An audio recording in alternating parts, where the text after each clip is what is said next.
को हल्का सा कम कीजिए, हल्का सा।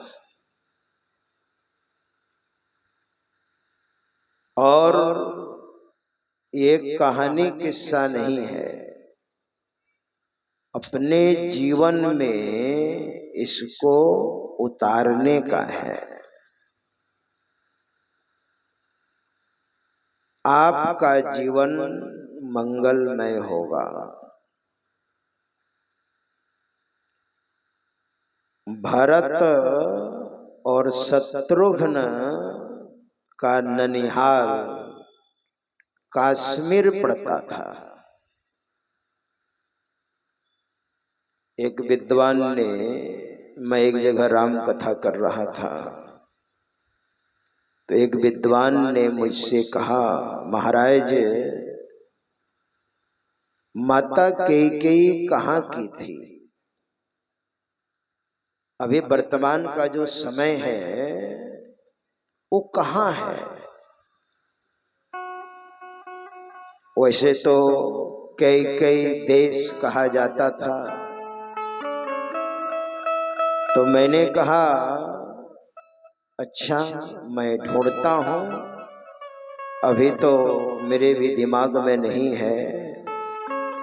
और मैंने कई रामायण में ढूंढा तो बांग्ला रामायण में मुझे मिला। माता कैकेयी कश्मीर की थी। अयोध्या से कश्मीर जाने में 5 दिन समय लगे, दूरी है। जो दूत यहां से गया उसको 5 दिन समय लगा। भरत शत्रुघ्न ननिहाल में थे और जैसे सूचना मिली वहां से भरत और शत्रुघ्न अयोध्या के लिए प्रस्थित हुए।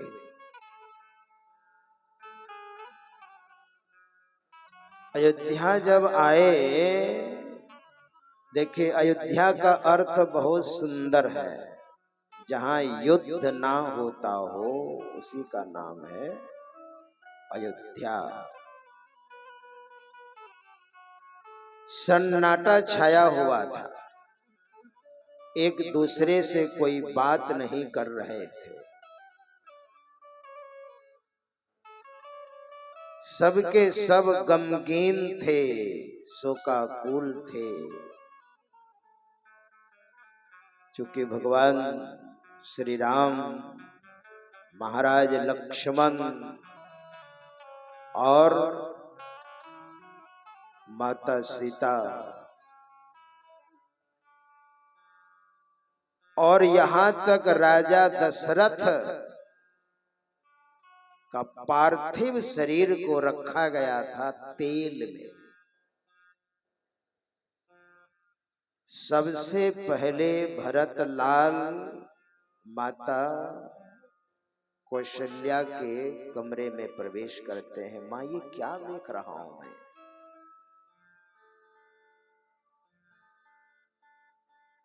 उनकी माँ दौड़ते हुए आई, बेटा तुम्हारे लिए मैंने सब काम बना करके रखा है। बेटा तू राजा, यहाँ का राजा, और तुम्हारे राजत्व काल में मैं रानी बनूंगी, और तुम्हारे राजा बनने में जो अड़चन थे ना, उसे तो मैंने दूर कर दिया 14 वर्षों के लिए। भरत लाल ने क्या कहा पता है? भरत लाल ने अपनी माँ से कहा, कैकेयी से, ये क्या? बहुत सुंदर तुलसी बाबा ने लिख लिया, मन बर मांगत मन भई नहीं पीरा।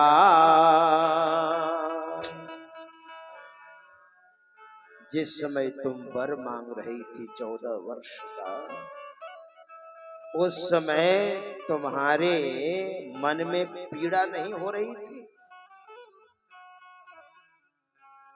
तेरे हृदय विदीर्ण नहीं हो गया? तेरी जीभ कट करके गिर नहीं गई?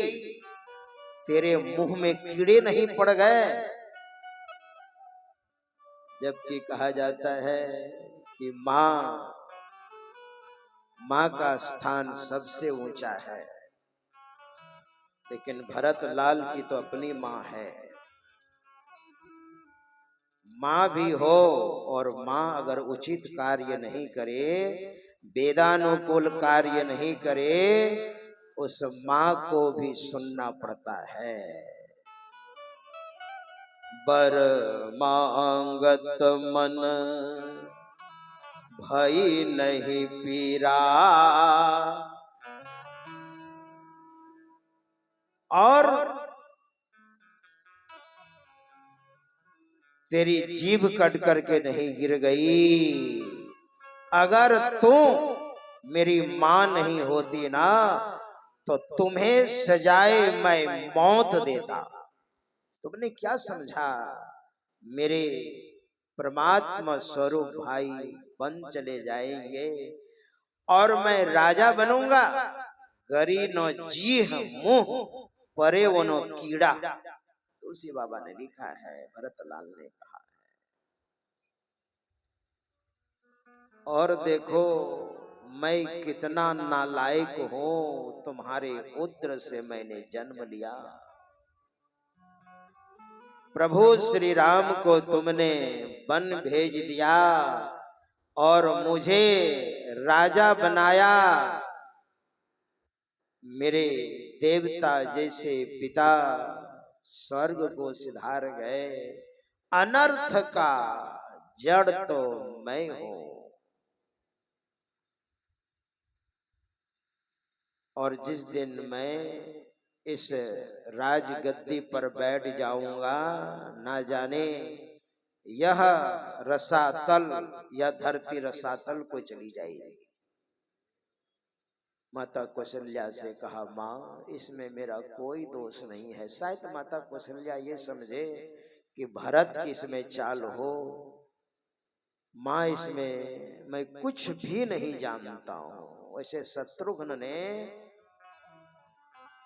मंथरा को केस पकड़ करके और घसीटा है, भरतलाल को दया आई है, छुड़ा दिया है। और एक बहुत बड़ी सभा भरतलाल ने बुलाई है। वशिष्ठ मुनि का उसमें भाषण हुआ है। वशिष्ठ मुनि ने कहा, सुनहु भरत भावी प्रबल, बिलखि कहु मुनिनाथ। भावी प्रबल होता है। भावी कहते होनहार को,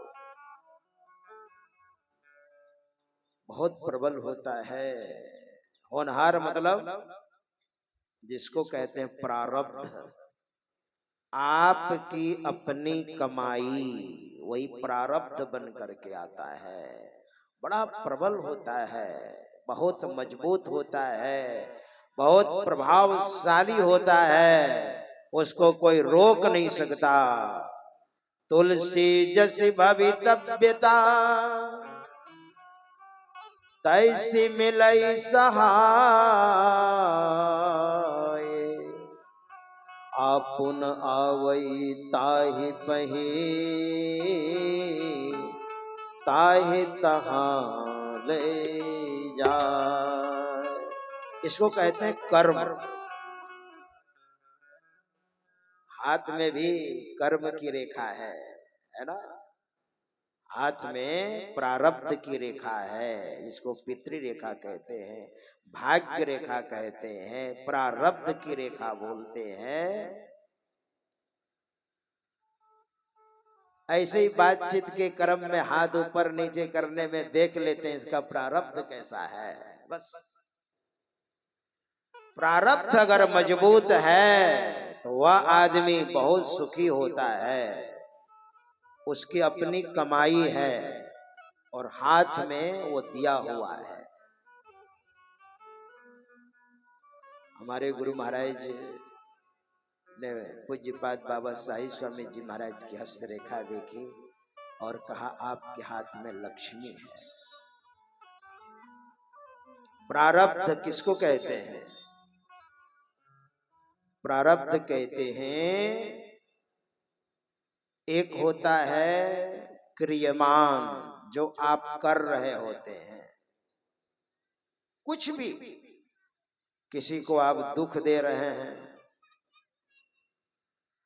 किसी को आप सुखी कर रहे हैं, क्रियमान। और दूसरा होता है संचित, वो इकट्ठा होगा। और तीसरा है प्रारब्ध, वही जब पुराना बन जाएगा तो आपका किया हुआ वो सामने में आएगा। और इसके अधीनस्थ कौन कौन है? देवता,